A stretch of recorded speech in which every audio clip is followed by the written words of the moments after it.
Hai guys, welcome to Meniru with Malin, Mempelajari ilmu with Manda and Elin.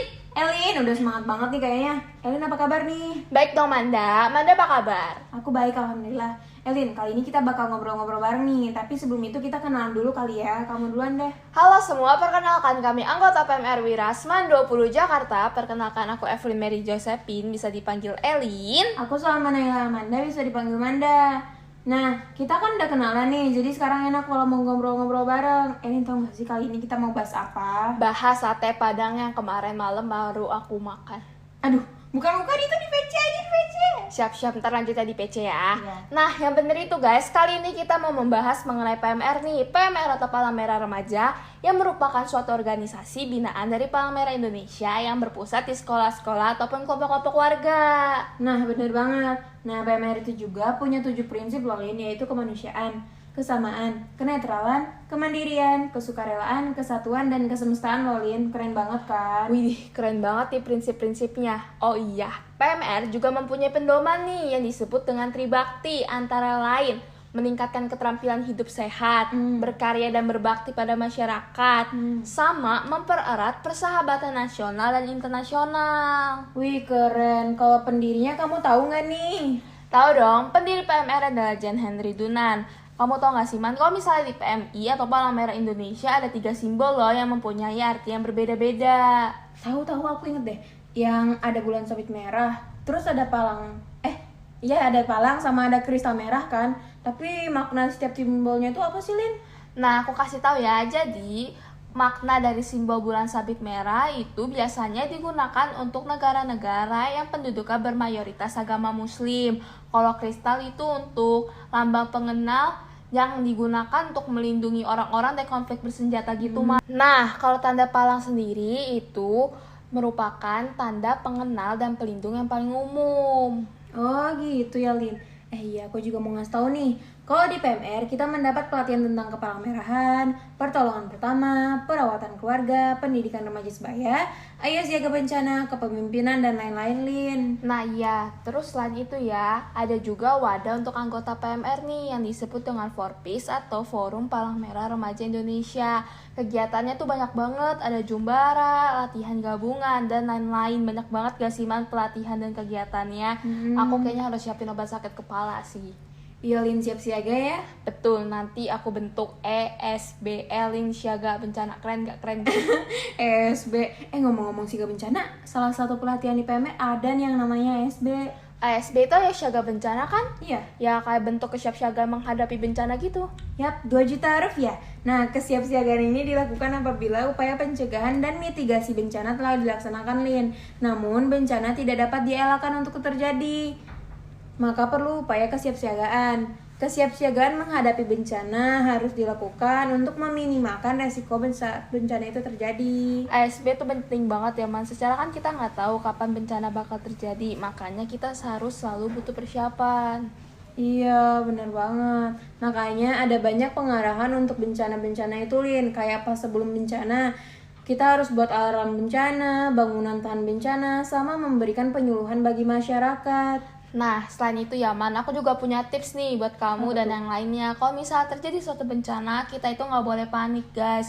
Misal terjadi bencana gempa, kita harus segera mengevakuasikan diri dari gedung dan mencari tempat terbuka. Nah, terakhir ada pasca bencana nih, Lin. Tindakan yang harus dilakukan seperti perbaikan lingkungan, pemulihan sosial, pemulihan psikologis, dan lain-lain.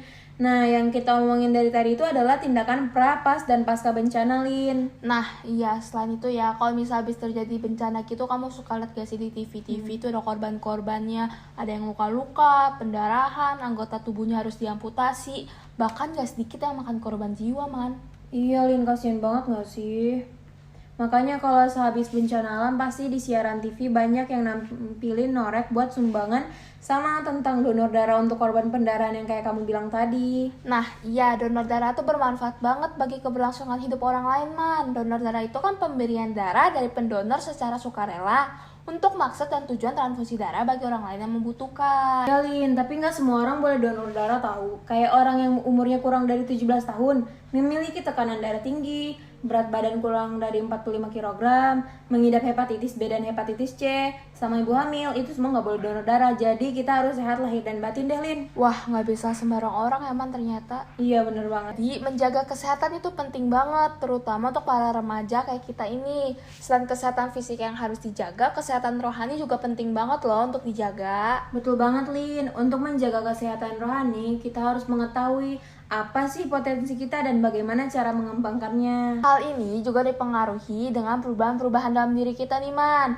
Mulai dari perubahan bentuk tubuh, perubahan fungsi tubuh, perubahan kejiwaan, munculnya keberanian untuk mencoba hal baru, serta perubahan sifat yang umumnya anak laki-laki menjadi lebih suka menyendiri dan anak perempuan jadi lebih suka ngerumpi. Kayak Manda, ngajak aku ngerumpi mulu. Ih, kapan? Tapi Lin, kita tuh nggak ngerumpi tahu, tapi kita sedang mengamati dan mendiskusikan mengenai sifat seseorang dalam melakukan interaksi sosial, Lin. Itu kayaknya kata-kata aku kemarin deh. Aku pinjem. Oke, next. Tumbuh kembang ini juga dipengaruhi oleh beberapa faktor, yaitu faktor internal dan faktor eksternal. Hal ini sangat mempengaruhi dampak ke depannya. Sebagai remaja, kita juga harus banget nih tahu apa sih itu norma sosial dan apa saja perilaku yang menyebabkan resiko. Betul banget, Lin. Norma sosial itu bersifat memaksa. Agar kita menjalani kehidupan dengan baik, coba aja nggak ada norma sosial. Aduh, aku nggak bisa deh ngebayanginnya. Sekarang aja ada norma sosial, masih banyak yang melanggar, ya nggak? Aman, pasti bakal crowded banget suasananya. Iya, kita juga harus tahu apa aja sih perilaku yang akan menghasilkan resiko untuk kehidupan kita, seperti mengetahui dampak dari judi, mabok-mabokan, atau dampak dari seks bebas. Ngomong-ngomong tentang seks bebas, gimana kalau Waduh. kita bahas mengenai perbedaan seks dan gender dulu? Wah, bener banget. Mungkin masih belum tahu ya bedanya seks dan gender itu apa. Gini guys, jadi seks itu merupakan karakteristik biologi anatomis diikuti dengan karakteristik fisiologis tubuh yang menentukan seseorang ini laki-laki atau perempuan. Kalau gender itu merupakan sifat yang melekat pada kaum laki-laki ataupun perempuan. Jika gender bersifat bisa berubah, kebalikannya dengan sifat seks yang tidak bisa berubah. Kayak cintaku ke kamu. Aduh. Gender sendiri mempunyai peran penting loh yang muncul berdasarkan norma agama. Selain itu ada loh ketidaksetaraan gender yang masih sering terjadi sekarang. Apa tuh, Lin? Misalnya, marginalisasi atau pemikiran, subordinasi atau dinomorduakan, stereotip atau stigma, violence atau kekerasan, diskriminasi atau perbedaan, dan multi-burden atau beban kerja yang lebih banyak. Waduh, masih banyak ya ternyata kasus ketidaksetaraan gender ini. BTW anyway, busway. Setelah ngomongin tentang seks dan gender gini, kurang lengkap gak sih kalau kita nggak bahas tentang kesehatan reproduksi juga? Betul nggak sih? Kayak nggak lengkap gitu, kayak ada satu Iya. kesatuan. Nah, menurut BKKBN, kesehatan reproduksi adalah kesehatan secara fisik, mental, dan kesejahteraan sosial secara utuh pada semua hal yang berhubungan dengan sistem dan fungsi proses reproduksi. Dan bukan hanya kondisi yang bebas dari penyakit atau kecacatan doang nih, Lin. Wah, ternyata mencakup banyak hal ya, Man. Iya. Selama ini ya aku taunya ya kesehatan reproduksi, ya organ reproduksinya sehat, udah itu aja. Aduh, nambah wawasan banget gak sih dengerin meniru Wit Malin, apalagi yang ngomong cantik-cantik kayak gini. Oh my god. Oke, back to the topic. Lanjut, Lin. By the way, aku mau ngasih info nih. Sebagai remaja, selain menjaga kesehatan reproduksi, kita juga harus menjaga kesehatan yang lainnya loh. Seperti menjaga kesehatan paru-paru dengan tidak merokok. Nah, selain itu kita juga harus menghindari narkotika, alkohol, psikotropika, dan zat adiktif lainnya, atau yang lebih dikenal dengan istilah nafza. Nah, untuk menghindari nafza, kita harus pandai memilih teman. Pilihlah aku. Udah aku malu. Nanti aja ya konsernya. Ya kan tadi kita udah singgung-singgung nih tentang perawatan keluarga. Kalian tahu nggak sih guys, kalau misalnya di PMR ini kita juga membahas mengenai PK atau perawatan keluarga itu loh. Jadi perawatan kesehatan keluarga adalah tingkat keperawatan kesehatan masyarakat yang dipusatkan pada keluarga sebagai unit satu kesatuan yang dirawat dengan sehat. Sebagai tujuan pelayanan dan perawatan sebagai upaya mencegah penyakit. Di PK itu kita belajar mengenai dasar dan persiapan perawatan kedaruratan di rumah, rantai penularan dan pencegahan penyakit, perawatan lansia, ibu hamil, ibu melahirkan, ibu baru melahirkan, dan perawatan bayi. Terus ada juga nih perawatan orang dengan HIV atau AIDS. Oh iya, sesuai tujuannya untuk mencegah penyakit harus dipastikan kita tahu mengenai PHBS. PHBS atau perilaku hidup bersih dan sehat sendiri adalah semua perilaku kesehatan yang dilakukan karena kesadaran pribadi. Elin, tahu nggak sih manfaat dan tujuan dari PHBS itu apa? Tahu dong. Nah, tujuan dari penerapan PHBS yaitu menjadi agen perubahan dalam gerakan penyadaran setiap individu demi meningkatkan kualitas kesehatan. Untuk manfaatnya ada banyak banget loh, Man. Misalnya, terciptanya ekosistem pendidikan yang sadar dan memiliki pengetahuan mengenai kesehatan dengan menjalankan perilaku hidup yang menjaga kebersihan dan memenuhi standar kesehatan. Nah, ngomong-ngomong tentang PHBS, kalian sudah PTM belum? Kalau aku sama Elin sih udah PTM ya, tapi kita nggak boleh kendor yang namanya prokes 5M. Nah, 5M itu aku kasih tahu ya, terdiri dari menjaga jarak, memakai masker, mencuci tangan, menjauhi kerumunan, dan membatasi mobilitas. Kan tadi di 5M ada menjaga jarak ya, Man? Iya. Walaupun sama teman atau sama pacar tetap harus jaga jarak ya, Bang ya? Iya iyalah. Tapi ntar kalau misal jaga jarak sama pacar terus dia sama yang lain gimana dong? Itu sih bagaimana kita mempertahankan aja ya. Lin, aku kepikiran sesuatu deh tentang PMR. Materi yang paling Apa? PP. Pulang pergi. Pertuangan pertama. Oh, pertolongan pertama. Aku sih baru tahu. Kalian juga baru tahu kan, guys, pertolongan pertama itu apa? Pertolongan pertama itu pemberian pertolongan segera kepada penderita cedera. Oke.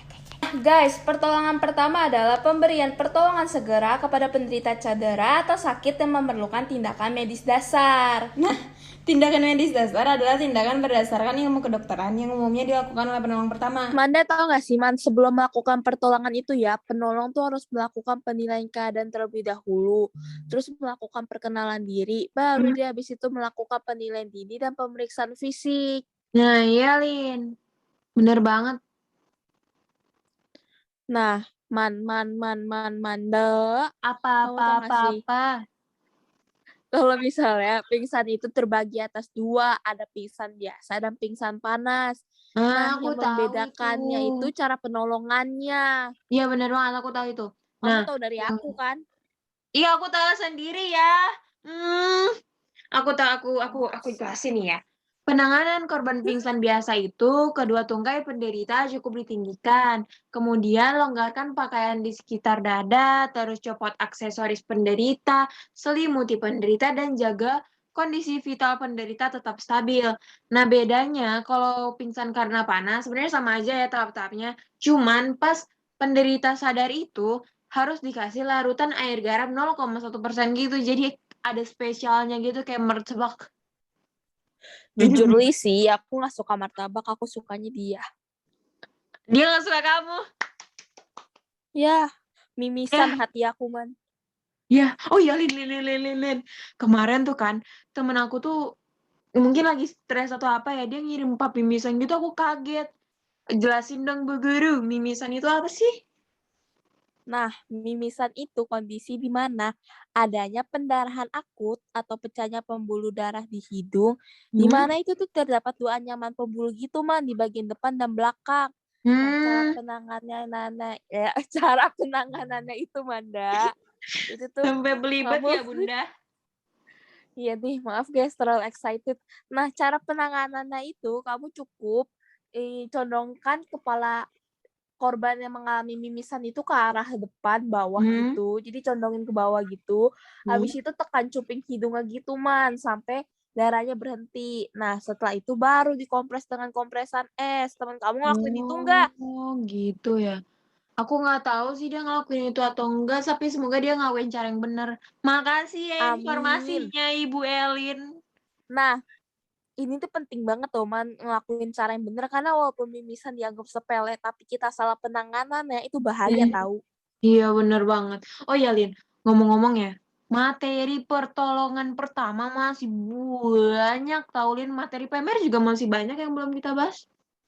Serius? Serius?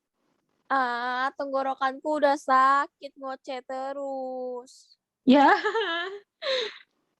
Wah, Bisa ini bisa selesai 7 hari 7 malam gak sih, Man, kalau misalnya kita bahas semuanya, karena masih ada anatomi dan faal dasar, cedera sistem lunak, pemindahan korban, kedaruratan medis seperti paparan panas dan paparan dingin, serta keracunan, Man. Iya, itu baru di PP, belum di submateri lainnya ya nggak sih? Aduh, nggak kuat tenggorokan aku udah kalau bahas semuanya. Wadidaw, ternyata materi PMR banyak banget ya. Banget. Anak-anak PMR hebat sih bisa paham dengan semuanya. Udah Iya. gitu, masih tetap harus menjadi sosok pemimpin lagi. Pemimpin, pemimpin gimana nih? Ultraman gitu. Maksudnya Superman sih.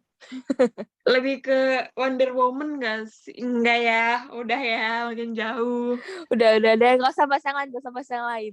Maksudnya Nah, apa tuh? jadi pemimpin di PMR itu kayak, kan sekarang lagi zamannya pandemi COVID-19 gini ya. Iya. Bukan zamannya sih, emang lagi pandemi COVID-19.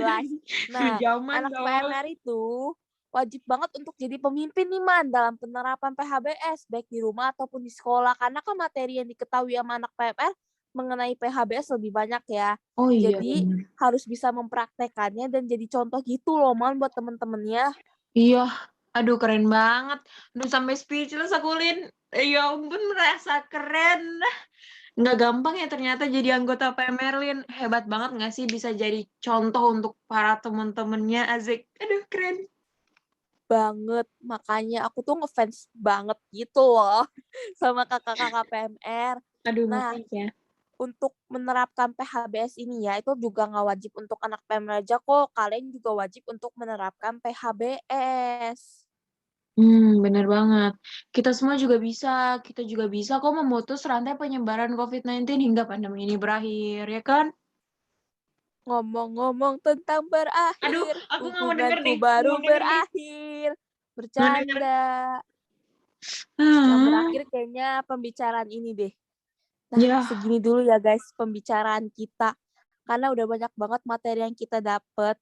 Dan juga kalian harus mengingatnya guys, kalau misalnya gak perlu takut salah, karena di sini kita sama-sama belajar dan tidak ada maksud untuk menggurui, ya nggak, Man? Iya bener banget. Kita kan seru-seruan aja di sini. Aduh, harus berakhir. Tapi jangan sedih guys. Nanti kita ketemu lagi kalau kapan-kapannya ya. Jadi kali ini sekian dulu Kapan-kapan? podcast dari kami Kapan? untuk Lomba Sumber di UPNVJ ini. Aduh seru banget gak sih kita ikutinnya? Banget. Aduh kita beneran. Kapan-kapan undang kami lagi ya. Bener. Nah kita tuh beneran berterima kasih banget atas perhatian dari kalian. Muah, muah, muah, muah. Aduh, doi aja kalah Aduh. perhatian. Iya kalah. Nah, ini karena Oleh-olehnya kalian Lin apa sudah nih? memberikan attention yang sangat wow ke kita, kita punya oleh-oleh buat kalian. Oh my god, jarang-jarang Manda dan Elin memberikan sebuah Oleh-oleh. buat tangan aja, Man, biar keren. Oh iya bener. Oke, siapkan kuping kalian, telinga kalian, jauhkan segala rambut yang menghalanginya. Ya. Dengarkan baik-baik ya. 1, 2, 3. Dadah Dadah semua. semua!